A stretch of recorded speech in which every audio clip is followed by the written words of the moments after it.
আজকে ডিম দেয়া নতুন একটা রেসিপি বানাবো। আর প্রতিদিন ইফতারে আপনার ওই পেঁয়াজি বেগুনি ভালো লাগছে না, আজকে ডিম দিয়ে একটা নতুন রেসিপি বানাবো। আর এটা দিয়ে মুড়ি মাখা ইফতার করবো। ডিম দুটা ভাঙ্গেলি আগে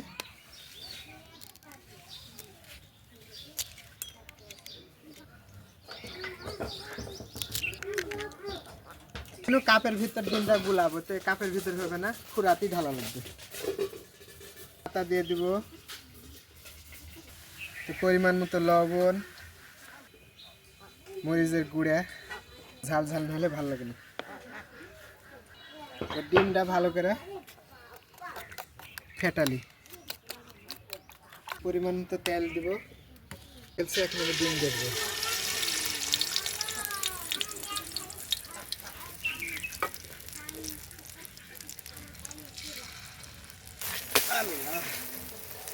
সেই সুন্দর পিঠের মতো।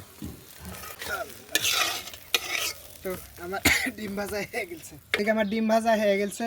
আর এদিকে তো চাইলের আটা আর আপনার ময়দা একসাথে লিয়ে লিয়েছি। তো পরিমাণ মতো লবণ, মরিচের গুঁড়া, 1 টেবিল চামচ জিরার গুঁড়া। এখন আমি সুন্দর করে একসাথে মিশা নিব।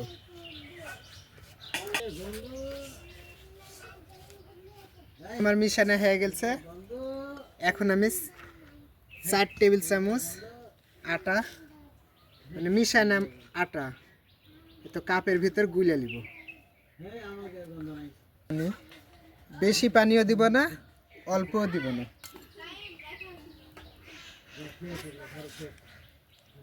ভালো মতো গুলানো যাচ্ছে না, আমি তো বাটিতে গুলা নিব। আমার আটাটা সুন্দর করে গুলানো হয়ে গেছে। এখন এটা থুয়ে দিই। আমি ডিমটা সুন্দর করে কেটে নি।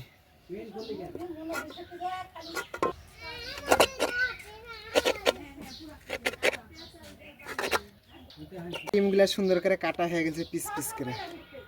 ডিমগুলা আমি তো এর ভিতর চুবড়া নিব, এই তো আটার ভিতর আবার এভাবে মিশা নিব।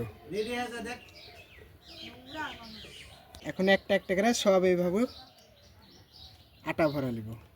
আমার ডিমে সব আটা মাখানো হয়ে গেছে। এখন আমি একটা একটা করে দিয়ে ভাজে নিব।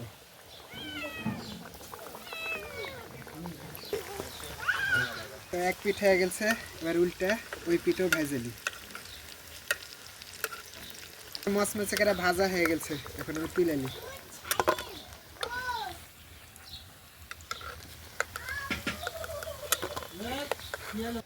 বাকিগুলাও ভাজা হয়ে গেছে, আর এত মচমচে হয়েছে।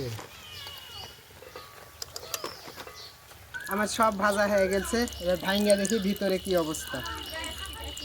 এরে আল্লাহ, সে সুন্দর লাগছে গে, আর সে সুন্দর সেন্ট বাড়াচ্ছে।